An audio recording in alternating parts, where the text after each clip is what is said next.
Today was an opportunity to hear from women who grew up Girl Scouting right here in the Norfolk area, telling their stories of how their leader, Miss Pamela Mann, made a difference in their life, not only in their Girl Scout troop, but at Camp Young. Camp Young was a Girl Scout camp for Black and African American Girl Scouts who lived in Norfolk. And what we learned from our archives was very detailed information about how the camp ran, the buildings at camp, the units at camp, and how camp operated. But today was an opportunity for us to get out of the paperwork and out of the photos and into the true stories of the women who grew up at Camp Young. Their stories are truly priceless and now make our history a full history of the Girl Scout Council of Colonial Coast. Well, I started as a Brownie right here at Grace Episcopal Church, and I went from Brownie to the immediate Scouts to Senior Scouts. And at the time, it really meant, camaraderie with girls that I knew and girls that were coming to Grace Church to be a part of the Brownies and then the Intermediate and the Senior Scouts. So it really meant I was a social kind of person. So getting together with girls and doing projects and doing other Girl Scout activities, things that we were working on, badges, it meant a great deal because, of course, I grew up in the 50s where we had limited activities for African American girls. So Scouting was one of the large and important organizations that we belonged to. Well, I started in the 50s. I can't remember my exact age, and I went through Senior Scouts in high school. And being a member of the Girl Scouts was a great experience because I was there with many of my friends, so we really had a good time. As I stated in there, Virginia Bryant was my first leader as a Brownie, and then Pam Mann came in. And the experience, I wouldn't trade it for anything. It was a friendship bonding type of activity. And as I said, we walked from Broad Creek over here to Grace. I started Girl Scouting when I must have been about 8, because I remember being a Brownie. And, that was a long time ago, so I don't remember everything. But Girl Scouting meant to me that I would have some young ladies that were my age who I could commune with and do some fun things with. I started Girl Scouting as wearing the green uniform because I was not a Brownie, and I had a best friend that wanted me to participate with her group, and I joined the Girl Scouts here at Grace because I did not go to this church. So to come over here would be a different experience, different girls, but you come with your friends, you hang out with your friends. So this was another opportunity to hang out with my friends. I was probably in junior high school where we started and continued through high school. My greatest experience was in the Brownie segment, when Mrs. Stevenson was the librarian at Bowling Park Elementary School, and I helped her. It gave me something to do to keep from going home to chaos. And it just exposed me to so much. The Brownies, it just exposed me to history, to culture, to academics. I went on to earn a bachelor's in education, speech and drama from Norfolk State University here, and a master's degree from Arcadia University, formerly Beaver College, in the suburbs of Philadelphia. I've taught, I've been a development director, public administrator, yada, yada, yada. But growing up underprivileged, economically disadvantaged in the formerly known Bowling Park Elementary School, the Brownies just exposed me and has enhanced my life tremendously. I lived in Norfolk. I was a member of Grace Episcopal Church, which I am still a member of Grace Episcopal Church. I met many friends here, and then my family moved to Virginia Beach, but I still came back to Girl Scout meetings. I still returned for church, And I still kept the same friends that I had during the years. Girl Scouts, like I said, was the beginning of me becoming a young lady and taking on the responsibilities of womanhood. Well, wearing the uniform was very special, and I think at that time we didn't, there's so many schools now that wear uniforms, but at that time we were still wearing our own clothes. So to get together and be able to wear a uniform where everybody was dressed the same, that was very special and a little different. Because like I said, now kids kind of wear a uniform to school, but at that time, you know, we wore what we wanted to wear to school. So putting on a uniform was very special. And then, of course, we even had the Brownie camp uniforms too. And I remember the store in Norfolk, Virginia, where the Girl Scouts, was it Millen Rhodes, I believe, that sold all of the Girl Scout paraphernalia.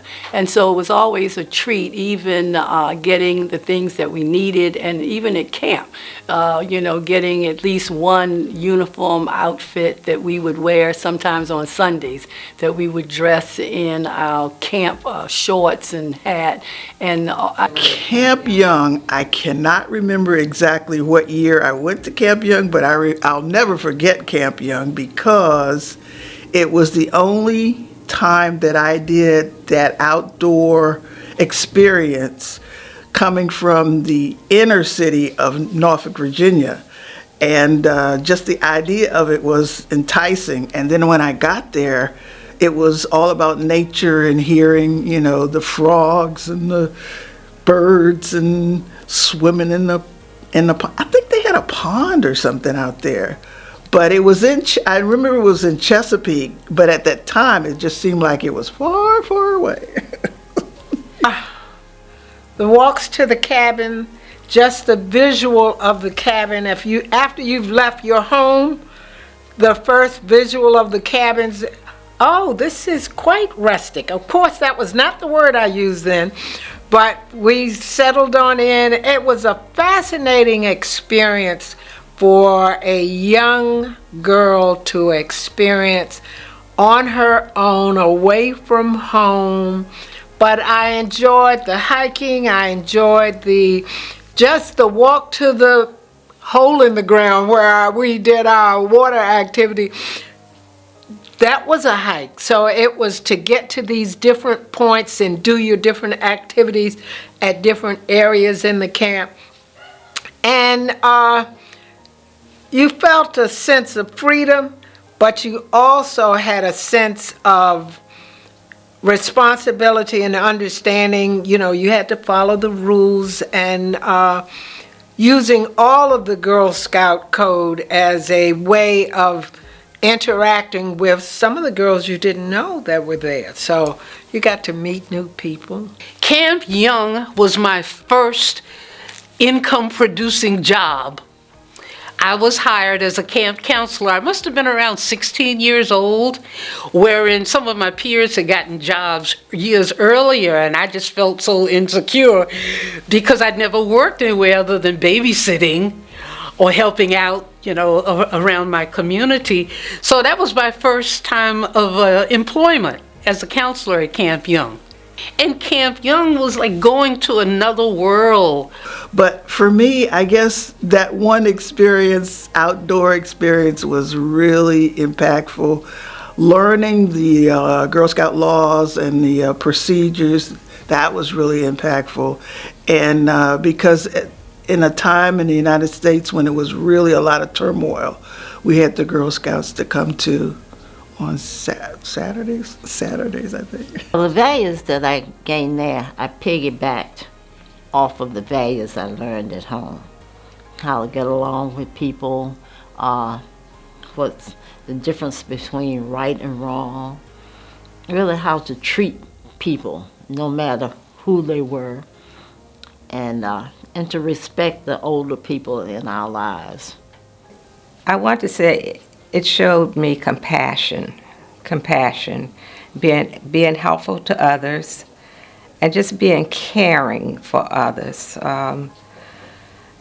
As a young child, you don't think about what you're going to do as you mature and you get older. But that pretty much has been my path of helping others and being compassionate and kindness and grace for others. Well, you know, I am a retired early childhood professional, and I think from scouting, you know, it gave you some confidence that you could sort of pursue the things that you were interested in doing. And of course, we did some things that you don't usually do, and so that sort of gave you like I said, a confidence that there were things that you could manage and things that you could do, and especially also in meeting people. I think the camping experience was an easy kind of experience in meeting kids from other cities, not far, but from other cities that you didn't know, and that you would look forward to maybe seeing them in the next camping session. No, I didn't feel any different because I never saw any scouts other than people who look like me. So I didn't feel less than, I didn't feel othered, because my world was brown. The people I saw, the professional people, as a matter of fact, I don't know whether I mentioned or not, but having grown up in Bowling Park, low income, economically disadvantaged, all of those strategized words that were used, that was the norm. Everybody in my little sphere lived the way I lived, was exposed to what I was exposed to. So going into scouting, I got exposed to girls from other economic areas of life. And as I said, Mrs. Stevenson taking me home to have dinner with her daughter Sylvia, her husband Walter, they had a lace tablecloth on the table. They had all kinds of utensils and all kinds of glasses. That wasn't the experience. Not good or bad, but it just wasn't my experience at home. Well, I can say that as a teacher of physical education, I had groups of students in my mentoring program, and we would take them on outdoor excursions, and they would hike, we learned how to build a shelter, they learned about the different leaves and trees in the forest, they learned how to cooperate. So it's a beautiful experience watching students just learn from what I picked up as a Girl Scout, camping at Camp Young, and here I am exposing other young people 40 years later to the great outdoors. I really love Girl Scouts, and I thought it was a great experience for me and any young girl coming up. I still think it would be a great experience for them to be able to join a Girl Scout troop. So Charlie is a good friend that was his chief marketing officer for Girl Scouts nationally. And we were talking about Girl Scouts, and I said Girl Scouts, and I was talking about my mom, I was talking about Camp Young, and I was talking about all these wonderful women, well then they weren't women, I was a little boy, but I was talking all about these folks that I knew that always had some really good things to say about mom. And they were so excited to know that, and they connected me to Tracy. I will do my best to be honest and fair, friendly and helpful, considerate and caring, courageous and strong, and responsible for what I say and do. I will do my best to respect myself and others, respect authorities, use resources wisely, make the world a better place, and to be a sister to every Girl Scout. On my honor, I will try to serve God and my country, to help people at all times, and to live by the Girl Scout law. I will do my best to be honest and fair, friendly and helpful, considerate and caring, courageous and strong, and responsible for what I say and do. I will do my best to respect myself and others, respect authorities, use resources wisely, make the world a better place, and to be a sister to every girl.